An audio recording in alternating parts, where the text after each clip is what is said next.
Alam nyo ba? Oh, hindi pa, malamang, hindi ko pa kwento eh. Sasabihin ko na, ganito po kasi ang kwento. Marami pong iba't ibang civil groups na nag-file ng complaint laban kay Sara Duterte sa kanyang impeachment. So ngayon, yung pinasa po nilang impeachment complaint, nagkamali lang. Yung pinasa po nilang impeachment complaint laban kay Sara Duterte, pinoprocess pa lang. So ngayon, saan ba mapupunta yon? Dalawa po ang papatunguhan ng impeachment complaint na yon. Mapupunta po yun sa Senado at sa House of Representatives or sa madaling salita, sa Kongreso. Ngayon, kapag yung impeachment complaint na yon, pag narating sa Senado, ilan ang senador sa Pilipinas? 24. Yung 24 ka senador, kapag mag-okay doon, 12, 50-50 na.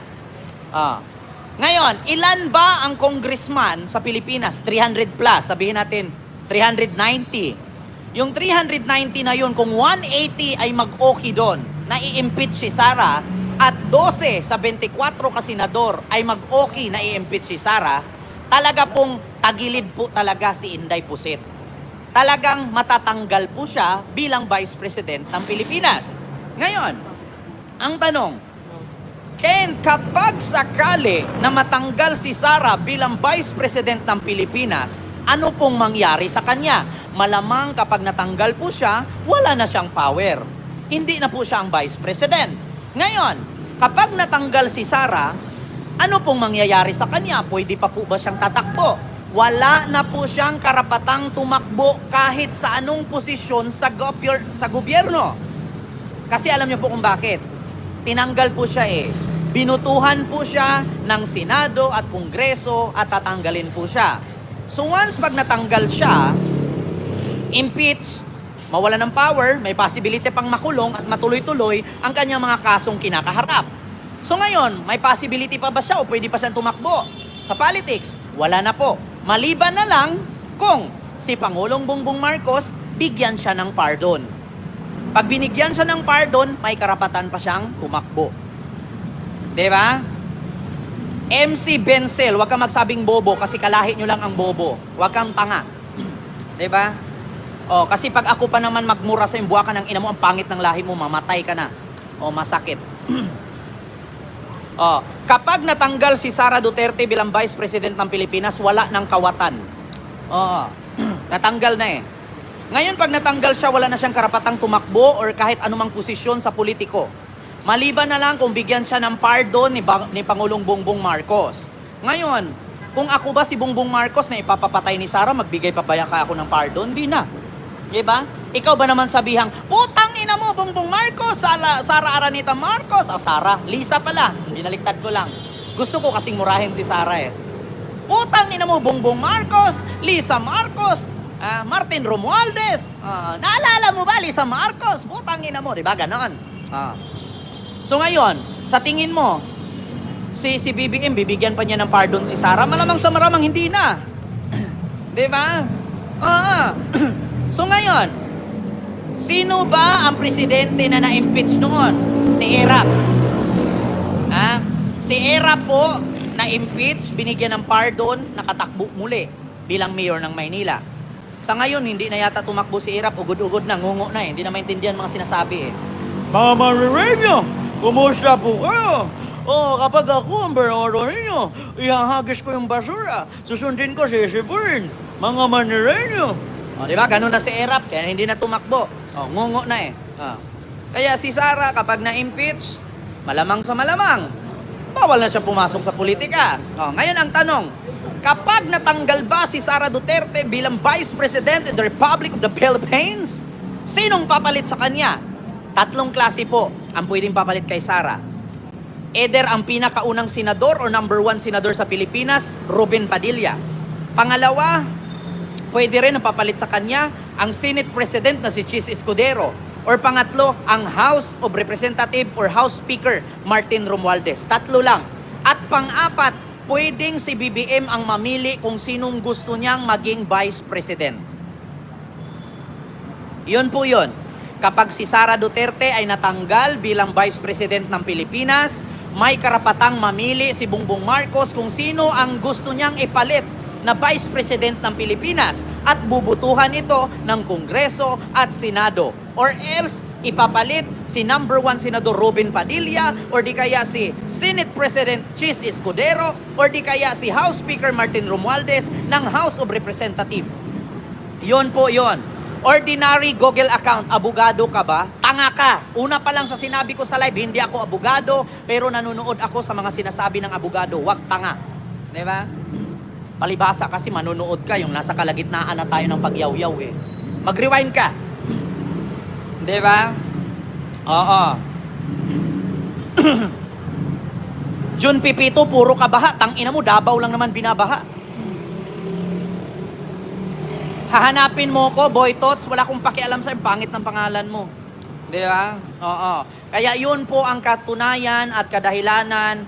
Napaka-imposible po na si Sara Duterte ay ang lahat ng nag-complaint ng mga civil groups. Isa na si Laila de Lima, apo ni dating Benigno Aquino Jr., nag-file po ng impeachment complaint laban kay Sara. Kaya napaka-imposible na yung mga nagpa-file ng impeachment laban kay Sara, hindi tatalab yun. Napakadami po nila. Napaka-imposible na talaga yan. Gaano po ka-powerful si Sara Duterte kung ang mga nag-file ng impeachment complaint laban sa kanya ay hindi tatalab yun. Naku, magpapatuli talaga ako gamit tsenso kapag hindi tumalab yung file na impeachment complaint laban sa kanya. At napaka-imposible, 2 weeks from now, hindi papasok sa Senado at sa Kongreso yun. Oo.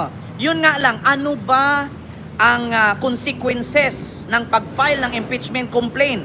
Malamang sa malamang maapektuhan po ang ekonomiya ng Pilipinas. Alam nyo kung bakit? Lahat po ng mga mambabatas, lahat po ng mga government official, medyo mabisi na po sa usaping impeachment complaint. Hindi na po matutukan ang ekonomiya ng Pilipinas. Kaya medyo hihina po ang ating ekonomiya kung sakaling tatalab man ang impeachment laban kay Sara. Yun po ang aking reaksyon ha. Once na tuloy-tuloy na yung impeachment na yan, ang ekonomiya ng Pilipinas ay maaapektuhan. Totoo yan. Kasi alam nyo kung bakit? Lahat na lang ng tao nagpo-focus na sa impeachment ni Sara eh. Oo, ay nako Ma'am Lens. Maraming salamat sa yung 10 euros super sticker. Thank you so much. Diba? Maraming salamat sa aking nagmamahal sa akin na nasa Europa, si Ma'am Lens. Thank you so much po. Oo. Taong bayan ang may gusto kay BP Sara Duterte. Salbasyon, ikaw lang may gusto nun, ako ayaw. Diba? Paano mo nasabing taong bayan? Hindi nga kayo umabot 1,000 dyan sa EDSA. Diba? Kaya isa lang ang masasabi ko sa inyo mga kababayan. Walang saysay ang 32 million na boto ni Sara kung ang senador at congressman ang magdesisyon kung ipagpatuloy ba nila ang posisyon ni Sara or tatanggalin na siya. Nasa kamay ng 300 plus na congressman at 24 ka senador. Wala pong kinalaman yung 32 million na botante dyan. Kapag pina-impeach si Sara, walang kwenta ang 32 million na botante sa kanya. 24 ka senador at 300 plus na congressman lang ang magdesisyon yan. So, eto na nga. Maganda yung ating pag-uusapan ngayon na medyo malaking impact po ito sa ating bansang Pilipinas, yung kaguluhan ngayon sa Philippine politics. Actually, magandang balita ito, magandang ito yung ating sasabihin is opinion ko lang po ito. Hindi man po ako abogado, pero nanonood po ako sa mga sinasabi ng abogado. Actually, lahat naman ng abogado iba-ibang opinion, iba-ibang analyze, iba-ibang analisa, at iba't ibang sinasabi, no? Pero itong sinasabi ko ay talaga namang may laman, di ba? So wala pa namang 5 minutes. Comment po kayo dyan. John Sanchez, gandang gabi po. Ma'am Rosario Vicen, may galab shoutout. Ma'am Susan Vergara, Ma'am Nanay Nita Cortez, Ma'am Amelita Puso, ayun. Papakulong daw ng mga vlogger. Sir Ken, papakulong daw ng mga vlogger.